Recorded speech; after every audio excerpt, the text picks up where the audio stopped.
एक गांव में एक छोटा सा परिवार रहता था। माता, पिता और उनके दो बेटे सोहन और रामू।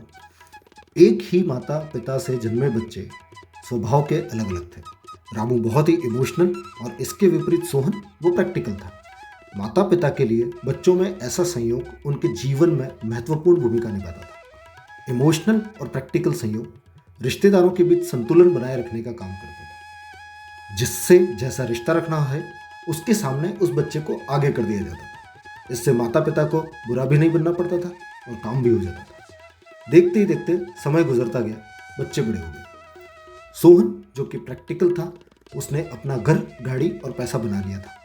लेकिन एक ही माता पिता की संतान होने के बावजूद भी दूसरा बेटा रामू जो कि इमोशनल था, भाई के मुकाबले इतना धन नहीं कमा पाया था। लेकिन उसे इसका कोई दुख नहीं था, वो खुश था जितना भी कमाता था।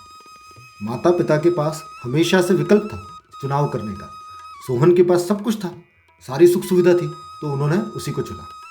और रामू जो कि भावुक बेटा था, धन उतना नहीं था कि सारी सुख सुविधा दे सके। लेकिन रामू के मन में माता पिता के लिए सेवा करने का भाव जरूर था।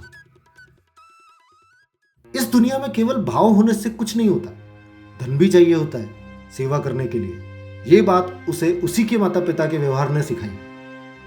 उसके माता पिता को यह एहसास नहीं था कि उनके पास तो चुनाव करने का विकल्प हमेशा से रहा, लेकिन बच्चों के पास यह विकल्प नहीं था कि वो और किसी को अपना माता पिता चुन लें।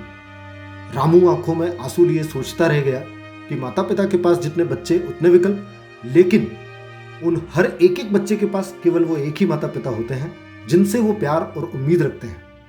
ऐसे में उसे भगवान की याद आती है और फिर वो उस दिन से भगवान को ही अपने माता पिता के रूप में मान लेता है और आगे खुश रहता है।